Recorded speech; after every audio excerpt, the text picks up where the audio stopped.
RBI ने बताई कि 5,36,000 करोड़ रुपए मार्केट में 2000 के रूप में होने चाहिए थे, लेकिन यह बात भी कह रहा है आरबीआई कि 54 करोड़ नोट गायब हैं। इसका मतलब 1,08,000 करोड़ रुपए 2000 के रूप में मार्केट से गायब हो गए, कहीं जमाखोरी हो गई। अगर 2000 के नोट की स्थिति यह है, सरकार ने कहा हमने 2000 का नोट इसलिए बंद किया क्योंकि 1,08,000 करोड़ गायब हो गए, तो फिर 500 के नोट पे भी तो ये आरबीआई का आंकड़ा है कि टोटल 6,475 करोड़ नोट 500 के छपे थे, जिसमें से 298 करोड़ गायब हो गए। सवाल में अब कह रही है कि सर्कुलेशन में बचे 6,181 करोड़। तो अगर 500 रुपए के नोट के रूप में भी जमाखोरी गायब हुई है, आरबीआई का आंकड़ा कह रहा है कि 500 रुपए के रूप में भी 8,13,000 करोड़ रुपए काला धन बन गए, मार्केट से गायब हो गए, तो क्या सरकार 500 का नोट भी बंद करेगी? नहीं, आप कह रहे हैं कि गायब है 2000 के नोट, तो चिप हम कह रहे हैं कि 500 लगा ढूंढ लेना चाहिए। देखिए, चिप तो मीडिया का वो फ्लॉप एक्सपेरिमेंट है, वो चेहरा है जो इसने देश ने देख करके जान लिया कि मीडिया भक्ति में लीन है और वो रहेगा। बात समझ में आई? एक सवाल आपसे ये है कि अभी आपने राहुल गांधी का नाम लिया, उन्होंने 2000 के नोट को गलत ठहराया। वहीं कोरोना के टाइम पे भी उन्होंने बहुत सारी सरकार की नीतियों को गलत ठहराया था। किसान आंदोलन पे भी उन्होंने कहा था कि सरकार ये वापस लेगी, आज नहीं तो कल। तो क्या राहुल गांधी को प्रधानमंत्री से ज्यादा समझ है देश में? देखिए, समझ इसीलिए उन व्यक्तियों को है क्योंकि व्यक्ति समझ और ना समझ हो सकता है, लेकिन अगर वो ज्ञान को बढ़ाने का प्रयास ही ना करे, अगर देश का प्रधानमंत्री ये कह दे कि हार्वर्ड यूनिवर्सिटी कुछ होती नहीं, हम तो हार्वर्ड को मानते हैं, इस दुनिया की टॉप यूनिवर्सिटी को अगर ये कह दे कि कोई है ही नहीं, इसका मतलब वो अपना ज्ञान बढ़ाना नहीं चाहते। वही तो इंटरव्यू में कह रहे हैं कि दोस्तों तुम्हें जान करके हैरानी होगी, मेरी कोई पढ़ाई वढ़ाई नहीं हुई। इसका मतलब अगर पढ़ाई ना करना साधुवाद, अच्छा काम देश का प्रधानमंत्री बताएगा, तो फिर उसे नॉलेज कहां से आएगी? उनकी पार्टी बता रही है कि मास्टर डिग्री लिए हुए हैं। मास्टर डिग्री दिखाओ तो है, कहां वो? डिग्री तो है लेकिन दिखाएंगे नहीं, तो ऐसे कैसे काम चलेगा भाई?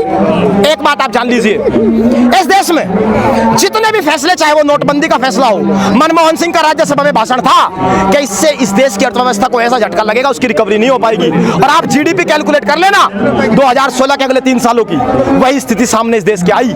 इसका मतलब देश के प्रधानमंत्री को अपनी कोई समझ नहीं है, और कोई जो सलाहकार है वो इतना पागल हुए बैठा है कि उसे पता नहीं करना क्या। मीडिया नोटबंदी का फायदे गिना रही थी जी, अब 2000 जो वापस लिया जा रहा है उसका फायदे बता रही है। देखिए, इस देश में एक पॉलिसी है, पहले एक फैसला लागू होता था, अब फैसले के 3 चरण होते हैं।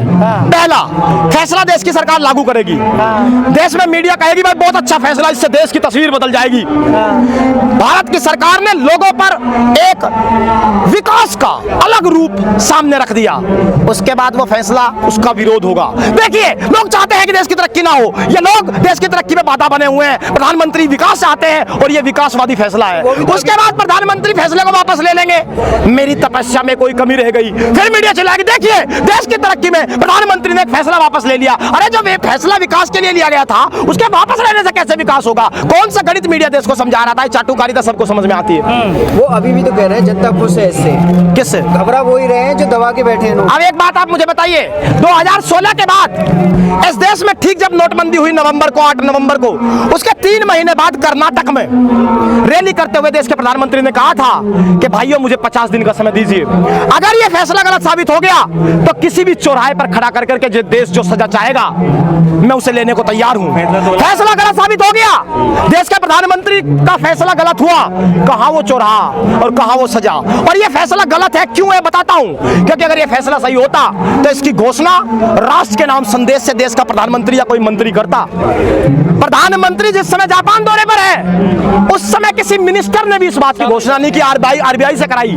इसका मतलब सरकार भी ये समझ रही है कि उसको इस बार मात मिली है, फैसला गलत था, उसे चुपके से सुधारना चाहती है। क्या उद्देश्य हो सकता है 2000 के नोट के बंद करने का?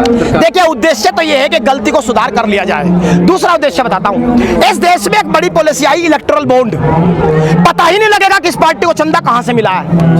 तो सरकार ये चाहती है क्योंकि भाई हमारी पार्टी का चंदा तो आता है इलेक्टोरल बॉन्ड से, क्योंकि कर्नाटक में चुनाव हार गए, आगे चुनाव होने हैं कुछ राज्यों में, तो विपक्ष को क्या आर्थिक रूप से कमजोर किया जा सकता है इस तरह के फैसले पे?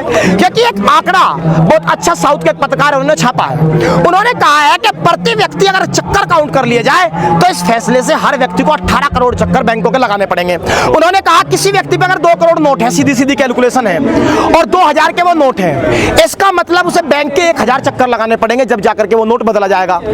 इसका मतलब जब हर व्यक्ति बैंकों के चक्कर लगाने में व्यस्त हो जाएगा, विपक्ष की पार्टियों को आर्थिक रूप से कमजोर किया जाएगा, तो सरकार को लगता है कि विपक्ष चुनाव हार जाएगा। विपक्ष और पक्ष की बात ही नहीं है। जब जनता आपके खिलाफ हो चले, जब बेटियों को न्याय न मिलने की स्थिति हो, तो जनता जब खिलाफ हो जाती है तो कर्नाटक जैसा जनादेश आता है और आता रहेगा। इंतजार कीजिए। तो आपको लगता है कि जो गरीब जनता है उस पर इसका असर होगा 2000 नोटबंदी? क्यों नहीं होगा मुझे बताइए भाई। आपने ही तो कहा 2000 के नोट ले लो, हम थोड़ी ले रहे थे, एटीएम हमें निकाल के दे रहा था।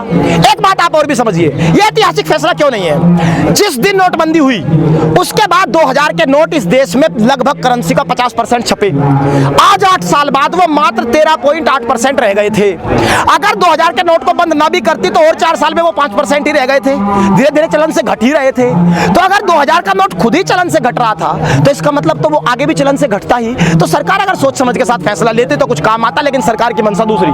चलिए वो कह रहे हैं कि काला धन जो है इससे एक तो नियंत्रण लगाम लग रही है, दूसरा आतंकवाद की कमर तोड़ दी। हम कह रहे हैं कि काला धन पे लगाम तो वहां लगाओ ना। 2016 के बाद स्विस बैंक में काला धन दुगना हो गया, उस पे लगाम कौन लगाएगा? जहां काला धन बढ़ रहा है वहां जिक्र आप नहीं कर रहे हैं। लेकिन मीडिया ये भी जानकारी दे रही है कि इसकी उम्र 4-5 साल।